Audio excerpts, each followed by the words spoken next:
Hello and welcome to the 11th episode of the Gaming Roundtable. I'm your host Newton13. With me today as always will be Rajan. And today we're going to be reviewing, well, one of the best sports games possibly ever made. Super Baseball 2020. Now it may interest you to know that there are two different versions of this game, but we focused on the Genesis version, which was published by Electronic Arts. The Super Nintendo version was published by Trade West, and there are some subtle differences between the two. We may discuss that later. Irregardless, enjoy the show. I'm jumping at the bit and my palms are getting wet, sweating hard. Hey, Rajan. Hey, Newton. What's all the baseball stuff? Oh, I thought for a spring opener and Super Baseball episode, it'd be nice if we played a little game. Little game baseball? Yeah, sure, why not? Sounds good. Wait, no crazy stuff this time, right? Now, Rajan, what are you taking me for? Let's just play. Okay.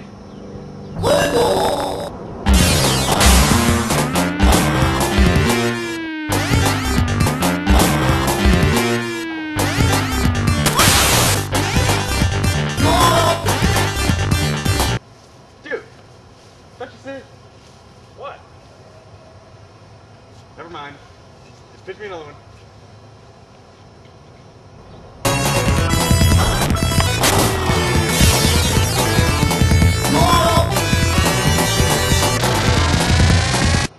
Alright. Give you a game of baseball. Can't we just start the show? I guess. Son!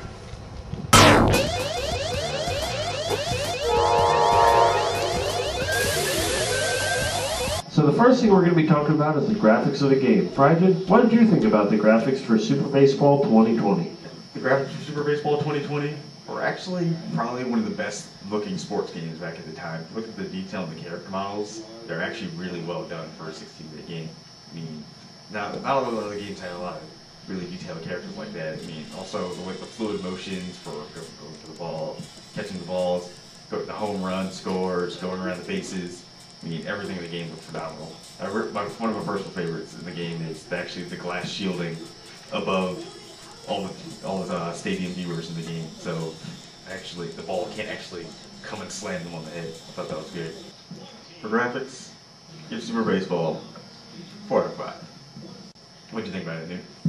Rajan, the graphics for Super Baseball 2020 were actually very well done for the time. I love the details in the character models. I think they all look good, from the humans to the robots.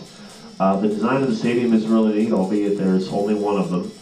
The only minor drawback, and this is only because of the time, is the audience that is in the stands is literally stiff as a board. For graphics, I give Super Baseball 2020 a 4 out of 5.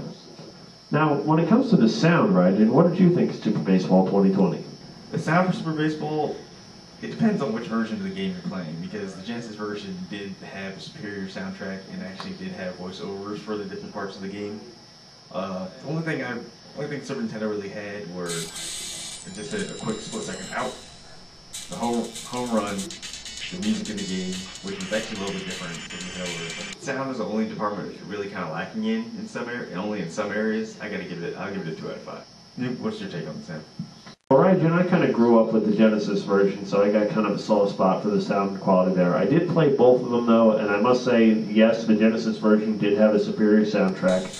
It was actually composed by Brian Schmidt, the same guy who did the soundtrack for Screwball, which is awesome, if you've heard of that game. But it was a little bit more rockin' on the Genesis, like da-na-da-da-na-da-da-na-da-da-da. And for sound, I rather like the soundtrack. But sometimes the repetitive nature can get a little on your nerves. I give it a 3 out of 5. Rajan, what did you think of the gameplay for Super Baseball 2020? Overall, the game was fun. Nice balanced game. If you love playing baseball, there's a lot of different teams to choose from, so there's a lot of variety to it. Only gripe with the gameplay, putting in the passwords to continue the game later on. I mean, the Super Nintendo did it fine, which it seems to have done well, like they did with the Mega Man X games. But the Genesis version is just horrible. If you mess up inputting at least just one letter, then, oh wait, let's start all over again. You can't actually go around and password around. So that's the thing I really hate about that. I do love the gameplay of this game. Still the best sports game I've ever played. 5 out of 5. Nate, what's your take on the gameplay? It shines at every moment. It's a well-balanced sports game. There's a lot of attention to detail, and my personal favorite has got to be some of the character names. Like, one of my favorite teams is Mechanical Brains, and if you look at the character names, it's got a lot of like 80s and 90s robots parodies. Ed 309, Johnny 6. There was a lot of really, really funny names. As far as the other half of it goes, the save system is a complete and utter disaster. On the Super Nintendo, it's okay because it's only like 12 digits that you have to input. But the Genesis version, I don't know where they came up with this password system, but I think it came out somewhere from the bowels of hell. Because there's like 5 digits and 4 rows, so you're talking 20 digits to enter in. On top of that, the only way to enter it in is to use the A or B buttons to scroll through the different letters. You don't use the directional pad except to go to the next letter. Gameplay, pretty rock solid, but that damn password system has got to go. A 3 out of 5. And now it's time for one of my favorite segments. This is the one where we talk about what's currently going on in the gaming industry. You know you're acting like it down now. You know but you're acting like it down now.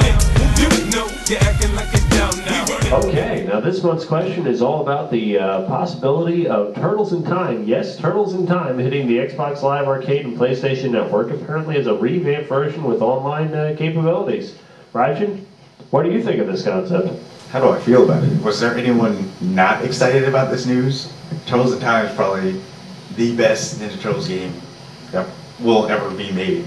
But the only downside to it, so far there's only plans for it to be on the Xbox Live Arcade. Let's hope that we our Sony brother gets some love and have it go on the PlayStation Network for the same price. I mean, give the same features, online multiplayer, 4-person playing. I mean, there's no reason not to. I mean, make more money, have more people playing, have more support for it. I mean, that's the only thing I think that's really been done with it. Newton, what's your take on it?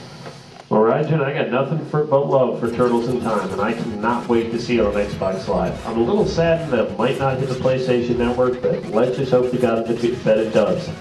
Solid game, and we need more of them. How many people want to kick some ass?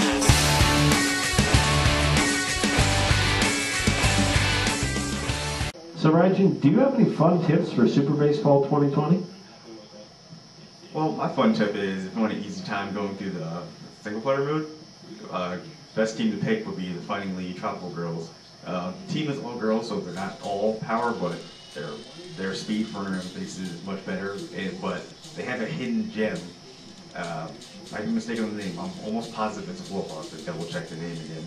But Wolf has the highest home run record in the game, so getting home runs with him is actually pretty easy no matter which team you're going against. What's your fun tip for Super Baseball?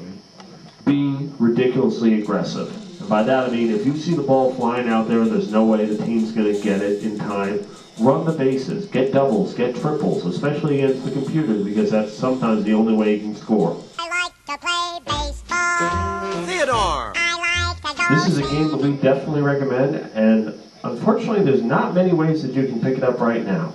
If you're looking for the Super Nintendo or Genesis version, the only way you can get it is on eBay. And the good news is, the current prices are posted on your screen.